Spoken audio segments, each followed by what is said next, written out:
दिनों में श्री कृष्ण के हृदय में पुनः शंका पैदा हुई कि ये नेमिनाथ बहुत ही बलवान है। उस दिन इनसे मुझे हार माननी पड़ी थी और अभी अभी जिस पर मेरे सिवास कोई चढ़ने का साहस नहीं कर सकता, उस नागशैया पर चढ़कर और धनुष चढ़ाकर तो गजब ही कर दिया। अब इसमें संदेह नहीं कि ये कुछ दिनों के बाद मेरे राज्य पर अवश्य ही आक्रमण करेंगे। इस तरह लोभ पिशाच के फंदे में पड़कर श्री कृष्ण के हृदय में उथल पुथल मच गई। उन्होंने सोचा, नेमिनाथ स्वभाव में ही विरक्त पुरुष है, विषय वासनाओं से इनका मन हमेशा ही दूर रहता है। न जाने क्यों इन्होंने विवाह करना स्वीकार कर लिया। अब भी ये वैराग्य का थोड़ा सा कारण पाकर विरक्त हो जावेंगे, इसलिए कोई ऐसा उपाय करना चाहिए जिससे ये गृह त्याग कर दिगंबर यति बन जावे। यह सोचकर कृष्ण ने एक षड्यंत्र रचा।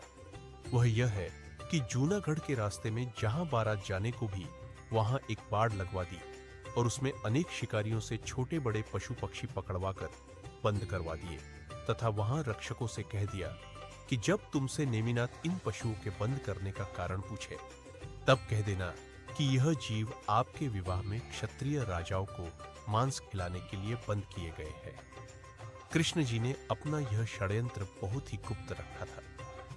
जब श्रावण शुक्ला षष्ठी का दिन आया, तब समस्त यादव और उनके संबंधी इकट्ठे होकर जूनागढ़ के लिए रवाना हुए। सबसे आगे कुमार नेमिनाथ अनेक रत्नमय आभूषण पहने हुए रथ पर सवार हो चल रहे थे। जब उनका रथ उन पशुओं के घेरे के पास पहुंचा और उनकी करुण ध्वनि नेमिनाथ के कानों में पड़ी, तब उन्होंने पशुओं के रक्षकों से पूछा, ये पशु किस लिए इकट्ठे किए गए हैं?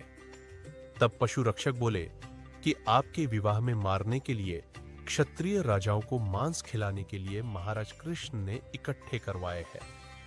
रक्षकों के वचन सुनकर नेमिनाथ ने अचंभे में आकर कहा, श्री कृष्ण ने और मेरे विवाह में मारने के लिए? तब रक्षकों ने ऊंचे स्वर से कहा, हां महाराज।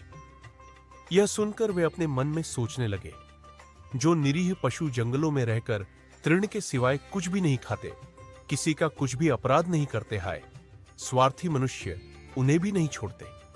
नेमिनाथ अवधि ज्ञान के द्वारा कृष्ण का कपट जान गए और वहीं उनको लक्ष्य कर कहने लगे, हा कृष्ण, इतना अविश्वास?